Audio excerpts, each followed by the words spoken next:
Hey everyone, it's Jeffrey and Shanda with The Authentication Process, and today we want to talk to you about a topic we call the box they gave us. When we came into this lovely world, there were no preconceived ideas or ways, but some things were forced upon us, some we picked up along the way, some we adapted and adopted, and it became a version of us. In many cases, that's not been true. No, 100%. Since I can remember, I have memories of when I was 2 years old, and my father is from a German Baptist family, which is parallel to Amish, and of course, girls don't do what boys do and whatever. And I just remember being told, girls don't do that. You can't do that because you're a girl. Or kids. The number one was always kids are to be seen, not heard, as if our opinions don't matter, which is a whole other topic. But it's just. And I was very vocal, obviously. But it was just ideas that, okay. And from age 2, I have those memories. And as we grow older, they only become more complicated and in all honesty, deeper. And we end up basically learning how to perform and mask. But what we lack, and this is what is so sad, is the authentication of who we really are, who we are. Who did God mean us and have us birthed to be? We lose that in translation when we hear things growing up. It's like, oh no, be quiet, be holy, be good, be less, be more. Or you're too this, or you're too much, And especially as females, but as human beings, we are told that. And that's what this world does to us. And we want you to know this today, that you can reclaim what has honestly been taken from you. And the reason we're covering this today is because so many people during this time are kind of what we call awakening. And so many of our clients, as we go through the authentication process, this is that process. It's the birthing of the true you, the authentic you, the one that, you do the mindsets and the coping mechanisms, all the things come from who you really genuinely are. And we want to discuss that because, like I said, so many people are yearning for that, and so many people are understanding this life is not for me. Like, what is going on? What used to make me happy, I realize it's not what I want. It's not what I ever wanted. Yeah. And we're not being bombarded by any means, but we're seeing that so prevalently. Very true. In that box, it comes in a variety of different forms. And sometimes it's disguised as protection for you, right? So they want you to stay in the box. We're taught that, it's like a fence, right? Your fence around your yard, in many cases, it's to protect, your kids or your property or your values, whatever it might be. But the whole point has to do with maturing to a degree that the fence, you have to know that there's an opportunity in which you can go beyond those boundaries. But if you've never been taught what those boundaries are, or never been taught, hey, you can go beyond this if you are mature, you understand the purpose of those things, then understand what that is. But oftentimes we're not really told that part. We know that there's a boundaries, we know there's boxes, but we're not told that it's okay to go beyond those boxes. And when we do, we are often faced with a number of different, let's just say, challenges when it comes to that. And part of that, to me, the number one challenge is we dim our light. We lose our joy, we lose our essence, we lose our soul, and we lose our peace. And it might come, it comes really early in life, and others it can come later. But I guarantee you, there's that voice inside of you that says, hey, wait, this is just not right. Yeah. And what used to work for you no longer works. What used to, like I said, used to bring you joy no longer does. That is your inner self, your higher self, the authentic you crying out, saying, get me out of this box. And when we choose to answer is the biggest step. And it could also be the scariest in ways, but in choosing to listen to that voice and to step out in faith and honestly break out of the box, it's almost like a freeing concept, but then you hit this space of abyss, what I call abyss. And you are like, holy cow, like, I can't go back, but I can't go forward. So who and what am I? Like, I can't go back because I understand that's not for me. I get that. And in all honesty, some people do go back at this point. But if you choose to stay and you're looking at the black void in front of you of the unknowing of who you are, what do you do next? What do you even want to do? Is this my belief? Is this what I've been taught? Is this a mask? Is this, all of these things that rumble through your head?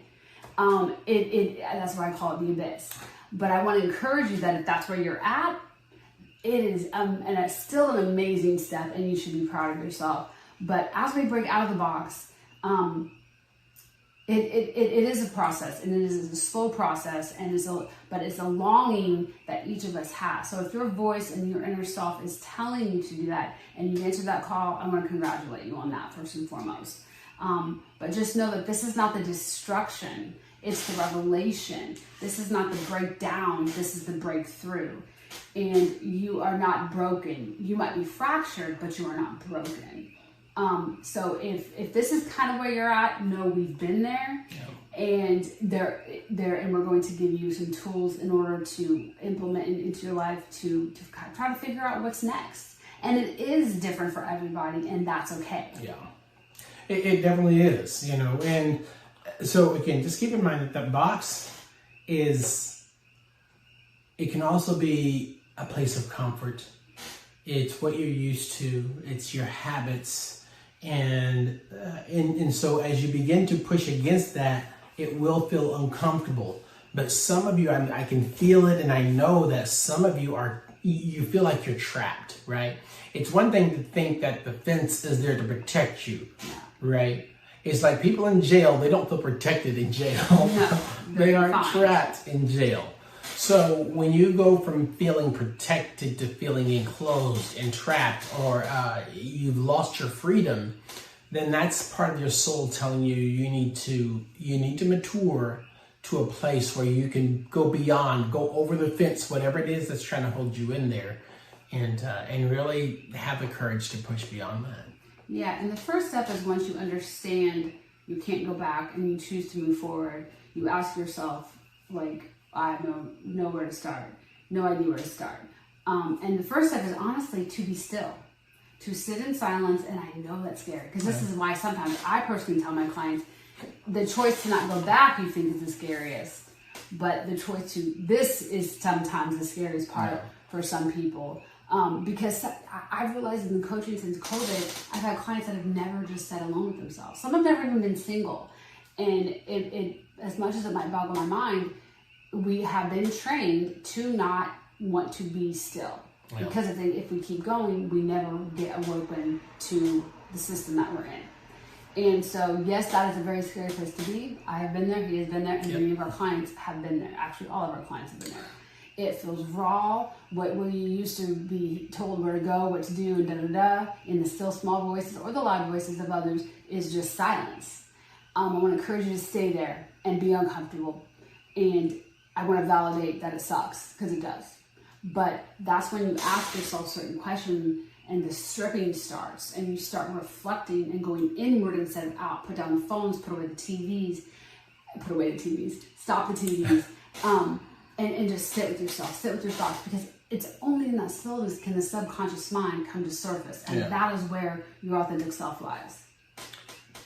I'm excited to get into some of these steps. Yes. So after you're sitting with yourself, personally, some of the questions I ask is, what have I been taught?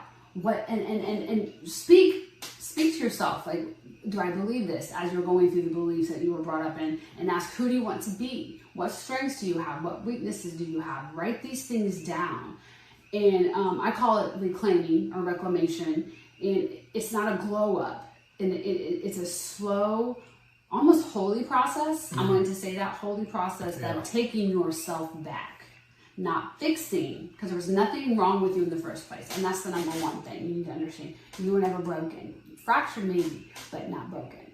And so reclaiming your voice is the first step. We must understand that sitting in the stillness and in the quiet, without applause, without everybody else's opinion, we will be honest with ourselves. your brain will tell you, your spirit will tell you. And the first thing to reclaim is your voice. And that starts by saying, no, that is not for me, whether that be to yourself or someone else. And the more you say no, I've written about there's power in no. The more you say no, you gain then strength. And you honestly, when you stand your ground, like, that is not who I am anymore. That was never me. Stuff like that. You reclaim your you, and you reclaim your joy every time you step out in faith, and then more clarity comes. Very true. And one thing you have to remind yourself is that your no is not rebellion. Mm-hmm. Someone might make you think and feel like it is, or like you're not, or that you're somehow being mean to them. Disrespectful to them, because they're used to you being a certain way. And the moment you change, or the moment you decide, I don't like that version of me, or that's not authentic to who I am, there's going to be some friction to that change. And so it's best that you know that going into it. You'll have some people that are fine and they love the new version of you, or the real version of you that's always been hid. And they will encourage you, but there will be obviously others that will, again, try to make you feel less than, make you feel like you're, again, in all different aspects of your life. It could be religion, it could be your family, it could be your work, whatever, it doesn't matter. But they will oftentimes make you feel like your change is anti-them or against them. And you need to be true to the fact that this is pro-you, and it's going to be great for you, and it's a necessity. And in those moments where you say no, and people that you love or care about retaliate with that, you're hurting them, there will be a voice in you that says, you know what, this is not right, and this is not for me, I have to do what's right. You will have a still small voice, and because you've sat in silence, you will be able to hear that voice. The voice has never left, you just turned her on, or him or her on mute. But the more you say no and take power in your no, you will get joy back. You will get clarity of who you were meant to be, who you were born to be, who, as a little child, you dreamt of being. That version of you will return. The more you say no, you will get your joy back. You will get you just get your power back. And you also reclaim a level of softness. Yeah. I know for me that being raised, all I could do was be strong. When I started this process, vulnerability was the first thing that came in. Yeah. And because all I could be was strong, everything else was weak. But the more I spoke and the more I allowed that to come in, again, sitting in the silence, the power of no, understanding that every feeling is okay, it allowed me to be more than just strong. And the clarity that came in of who I wanted to be, therefore that's who I am, was being able to be seen. But if I stayed in that zone of just being strong, I would have never gotten there. And that's, but there's power in that. There's joy in that. There's softness in that. And you're reclaiming your mind, body, and soul. Maybe you wanted to work out forever, or you thought you wanted to be a bodybuilder. I don't know. But the point is, you learn who you are. Therefore, you know who to become. And it starts in the stillness. It starts with meditation. It starts with journaling. I understand that sounds quirky and whatever. I was not a believer in that at all. But when I started doing it, even if you just sit in silence and just think, in all honesty, you get all the things we said: your voice, your joy, your power, and your softness. But it all starts with your voice, and the voice comes in the silence. It definitely does. An old mentor of mine said, Jeff, you always have two types of pain. You're going to have some pain in life. And there's two decisions. So you're either going to have the pain of discipline or the pain of regret. I need you to listen to me. I'm going to say that again. You're going to deal with either the pain of discipline or the pain of regret. Yep. So you can be disciplined to make the changes that are best for you, or you're going to have the pain of regret when you're in your later years in life, wishing you had made a different choice, wishing you had done something different. And that's going to be tough to deal with. So we say this because this is best for all of us in humanity. It helps us be better people, and therefore better for anyone else that we have relationships with. So yes, if you are, as we wrap this up, feeling this way, understand that you are not alone. We can help you by coaching. You can help you by joining our TAP tribe. It is free at theauthenticationprocess.com. But remember, as you start your journey of personal awakening, understand this is for you, and it will be unglamorous, as I call it. It'd be messy. Forgive yourself for not knowing before, because this is the time you're meant to. Everything happens for a reason when it's supposed to happen. No, some days you're going to be up kicking butt. Other days you're just going to be like, why? I'm a very authentic person. I try to deliver gently, but I'm truthful. Like, it is this way. I'm not going to say, oh my God, you're going to have like butterflies, No, it's not like that. Some days you conquer, some days it's and that's okay. Just keep going. Grieve for the person. Also, actually, don't grieve for the version of you that you were, because it still brought you to this point. And remember that it's not against anyone else. It's just for you. And you were not meant to be curated or contained. You were meant to honestly just let your light shine. And I know that sounds so cheesy, but I words cannot express how important that is to, like he said, to all of humanity. And because those boxes were never meant to be, period. So very true. And I'll just kind of end with the good old verse that talks about love your neighbor as you love yourself. But the truth of the matter is, if you don't know how to love yourself, how can you ever love somebody else? And he also doesn't say love others more than you love yourself. Sometimes we think that's godly to do that. And all that does is hurt you in the end and keep you lesser than what you're supposed to be. Yes. God bless you all. Thank you for being a part of this. And questions, comments, please put them down below. And invite somebody to come and listen to this. And we'll see you next time.